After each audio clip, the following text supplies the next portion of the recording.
Hey, how is everybody today? Happy Wednesday. And we are gonna talk today a little bit. Our survival depends on what we are eating. So let's just get that ticker tape up there running there. And so you can see it across the bottom there.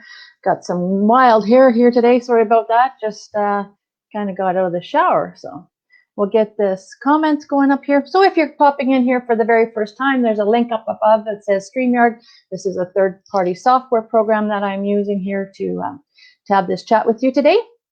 So you might have to click on that and actually sign in and let it have the ability to see your profile picture so that we can see who you are. When you pop up on my screen, you'll have a little picture of your face in there, and then I know who I'm chatting with. So if you're coming in here for the very first time, you need to do that. If you're coming in here live, then I will see who you are. And if you're coming in here on the replay, then do let me know where you're coming in from, and I will give you a shout out after the fact, because it is very cool to see where everybody comes from. So now if I was to say keeping track of everything is going to make you a little bit crazy, as it's going to cause you some stress or some grief, do you think that it might be key to helping you overcome your emotional eating? It might get you thinking, oh, I'm going to cringe if I have to record everything. I've maybe mentioned this a little bit before about recording your food and anything like that. So this might be a little bit of review. But I'm taking all this information, if you have never caught one of my lives before, from the Emotional Eaters Book of Inspiration by Deb Danowski down here. And she has 90 truths you need to know to overcome your food addiction. And I've been sharing a chapter every day, and we are on day 23. I had a couple little interviews in the middle there with some of my friends that are participating in a fitness and health and weight loss journey. So I had those thrown in there as well. So first of all, we have to understand that denial is a huge block in overcoming our emotional eating problem that some of us may have. So the sooner we come to grips with that, the better we'll recognize the issue. So we have to be conscious of these hurdles that we need to overcome to make advances. It's just like we have to be conscious of all kinds of things in our lives if we want anything to change. Change doesn't happen unless you make change happen. So it's kind of a little saying that I use there. So everything that goes in our mouth counts. And if we believe that, oh, if I put it in my mouth and I don't write it down in my journal, it didn't happen. And that's what happens a lot with emotional eaters. They just think, well, I just won't say that I won't write it down. It didn't happen.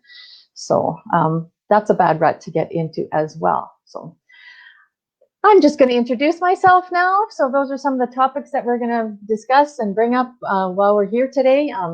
Welcome to my community. If you have never been here before, like I said, the link's up above to if you want to sign in and actually have a chat with me. My name is Heather Edmondson, and I'm coming at you live here today from Medicine Hat, Alberta, Canada.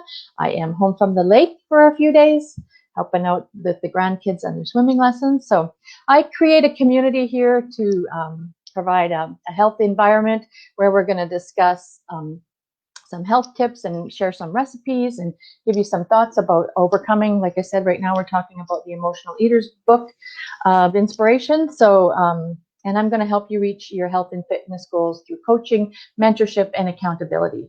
So if that sounds like something that you need a little bit of assistance with, I have an e-commerce business, and that's what I'm doing here, providing health tips and recipes and helping you on your health journey. And if you want to join me on my team, there's options there too to become part of our tribe and enjoy being part of this community as well. So let's get out there and kick those sugar cravings to the curb. And we're going to get back to discussing this book a little bit. So we stress out, as an emotional eaters, we stress out about every piece of food that we are going to put in our mouth or into our bodies. And our brain is wired so that it will protect us against painful information, like the information about knowing that you ate something that you know is not maybe necessarily the healthiest option for yourself. So the sooner we become aware of how often and how much or how little we are putting in our mouth, the better off and the further we will advance to helping us resolve some of these issues, some of these outlying or underlying issues. So, like I said, I have tried and it has helped immensely. And it's just a suggestion I'm throwing out there too. I'm not telling you how to run your life. I'm just here to, like I said, provide some tips and information for you, and you do with it what you wish. I have tried journaling. So I write down everything that I am having in a day. And I'm a visual person, so I like to have it written in a book. But I mean, now they have so many cool apps for your phone that you could put it in an app. That way you would take it with you. Not too many people go anywhere without their phone nowadays. So you would always have it by your side, and by your ability to be able to text it in there and enter in what you have actually eaten. And right at the time that it happens, you don't have to remember it and then go back and write it in the book or in the journal or the notebook or whatever works. Like I said, there's so many cool apps or note parts in your phone that you can record those things there. So I just thought that would give you that suggestion, that might help. And if you're saying, well, but it's too hard to keep track of everything that I put in my mouth, so I'm just not going to eat, or I'm just going to come up with I'm too busy, I don't have time to track all that stuff. Well, it might take maybe 10 minutes out of your day, maybe not even that much, to actually track down how long or how much food that you have had in the day, or what you're eating at the time that you're eating it. Like I said, use an app on your phone and record it that way. So this will help like keep you on track with a food plan. If you've had a dietitian or a nutritionist or a nutrition coach set up an eating plan for you, then you'll actually be able to visualize what you're supposed to eat and when you're supposed to eat it, and what combinations maybe of food that you were supposed to have at the right time. Like, don't combine a carbohydrate with a fruit, because that ends up being too much sugar in your system all at one time. You need to balance them out and do it at different times. And if you'd like more information about that, be sure to let me know, and I will get that out to you. So the more honest and the more real we are about having these food issues, I know it's going to hurt, but we need to open our eyes to these situations and not go with blinders on or rose-colored glasses. We need to actually take those glasses off and see ourselves for what we are and what we are actually doing. Are we doing harm to our body? Are we helping it out? So it's your responsibility. Like I said, I'm just throwing these suggestions out there.